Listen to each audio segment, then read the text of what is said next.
You've long wanted to improve your life and have, probably already, started setting big goals, changing your environment, creating new habits and starting your projects. But the changes are happening too slowly, and you keep asking yourself the question, gosh, what am I doing wrong? The harsh reality is that you're missing just one small change to your approach to life. To make your growth fast, to earn as much as you want, to date the girl you want, to launch the projects you want. You've probably watched tons of motivational videos by now and are brimming with productivity tips. But what I'm about to tell you is much more important than just getting a good night's sleep and eating right.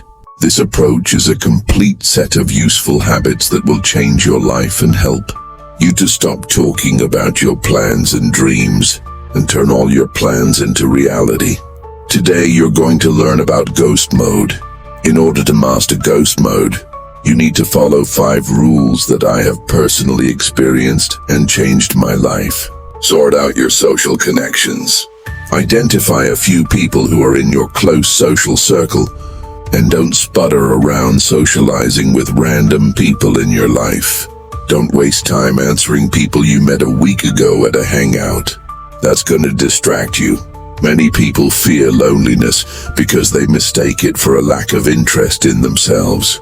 Because of this attitude, you begin to burrow into unnecessary social connections, distracted by casual acquaintances, making for others yourself that you are not alone, that you have a lot of friends and they are all for you. In fact, it's just an illusion. After all, no one cares about you except those closest to you.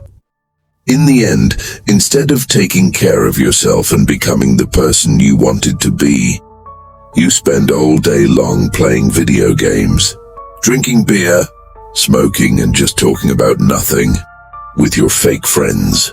Yes, with this approach, you can become a champion in Mortal Kombat.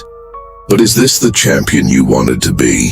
Once you implement this principle, you'll see your progress grow tremendously in just a week. You'll start getting deeper into your projects. You'll completely get rid of unnecessary, endless procrastination, and you'll start consuming only the content that's really important for your growth. Of course, I'm not saying that you need to completely shut yourself in a concrete cage and not talk to anyone.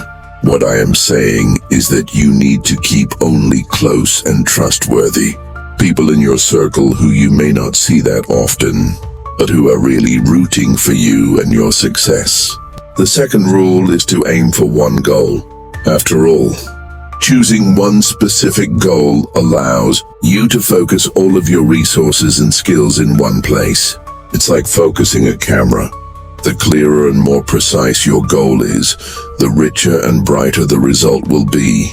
Focusing on a single goal helps you avoid scattering your attention and energy. You'll be able to dive deeper into the process and achieve greater results. Need the money? Then full focus on work and rest to build energy. Get the extra stuff out of the way. But picking a goal is only part of the business. It's important to stay on track. Trust me, bro, there will be times when you'll really want to avoid everything. You'll feel like you've chosen the wrong route, that there are much easier and faster options, but these are just illusions. Whatever niche you choose, in any case you will face difficulties. And at that point, the most important thing is to keep going. Let's call it commitment to your goal. 3 things that will help you maintain it. Surround yourself with people who support you and your goals. These can be like-minded groups or just friends who believe in you. They will help you not to give up. Celebrate your successes, even the smallest ones. This will help keep you in the right frame of mind and realize that you're not doing everything for nothing. One last thing, life is unpredictable and your route may change. Only the goal remains the same. Be prepared to adapt and revise your plan. It is impossible to think out a route in advance. We do not know where traffic jams are waiting for us and where there is a free road. We can only speculate, and if you find something that brings results, just stomp on the gas. Rule number 3, rewards. If you labor like a wolf, rest like a king. Rewards help you not only relax, but also keep your motivation levels high. When you set yourself challenging tasks, it's important to reward yourself for your work so that you don't lose interest. Therefore, introduce enjoyable activities into your life. This can be anything from playing soccer to just chilling with friends. First, enjoyable activities help reduce your stress levels and rejuvenate you. Second, they increase your productivity because when you know there's a reward ahead, you're subconsciously more focused and productive in what you're doing. Create a positive cycle. Work, reward, work. If you neglect this, work will stretch and motivation will wane in a second. One last thing. Enjoyable activities increase the brightness of life.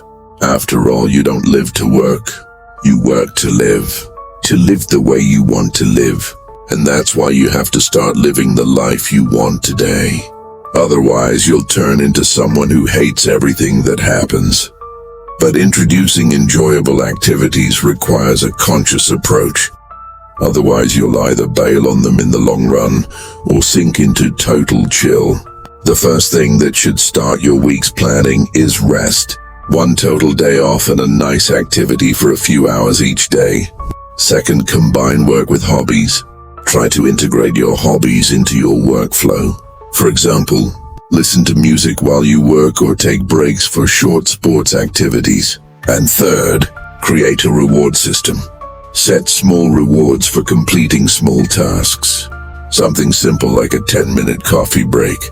Rewards aren't just a way to relax. It's a powerful tool to increase motivation and productivity.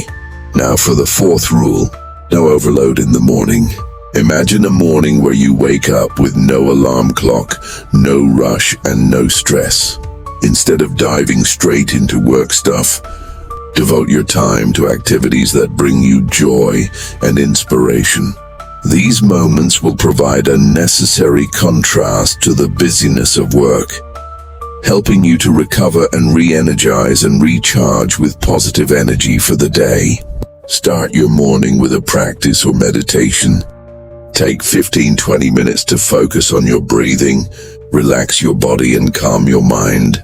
This will help you find the inner balance and mental clarity that are so important for productivity.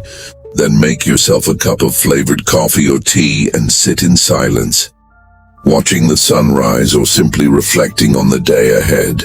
This little ritual will help you wake up and set yourself up for a positive day. Afterwards, devote time to creativity, drawing, music, dreaming. Let your imagination run wild, without limiting yourself with limits and expectations.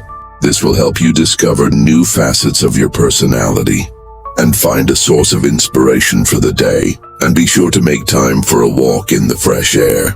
It can be a quick jog or a leisurely stroll through the park or just a bike ride. Moving in nature oxygenates your body, improves your mood, and helps you see the world from a new angle. It will become your personal ritual to help set you up for a productive and inspiring day. By taking time for yourself in the morning, you not only improve your mood, but also improve your performance. Money doesn't come to a sad face. Records are not made from a state of fatigue, they are made from inspiration. One last rule of thumb is weekly reviews. This method will allow you to track progress and maintain focus on tasks with high importance. It involves several elements. First, progress analysis. It is important to regularly evaluate the results achieved and compare them with the goals set. This way you can identify what's working and producing results, and where your efforts are wasted. You don't need a lot. You need to be precise. Cut out the unnecessary and focus on what's working. Being transparent about your progress helps reduce uncertainty and increase your focus. Second, collect critiques. Once every month or two, write to your like-minded peers and find out where your weaknesses are and where your strengths are. It's important to write to those who are an authority to you and have the result you're aiming for. Don't write to your math teacher or your friend who has 10,000 hours of data. They are unlikely to give you any good advice. Write to an authority. This will help you find your points of growth. And the last thing is choosing a vector. Through criticism and analysis, you can understand exactly what you should improve, where to direct your focus, and what actions you should throw away and not waste your time on them. Now you know about ghost mode, and by applying it, you'll be able to get to your goals many times faster than everyone else. You owe me, as always, a like, a subscribe, and a bell. Let's get to work, guys, because who, if not us, is going to change the world?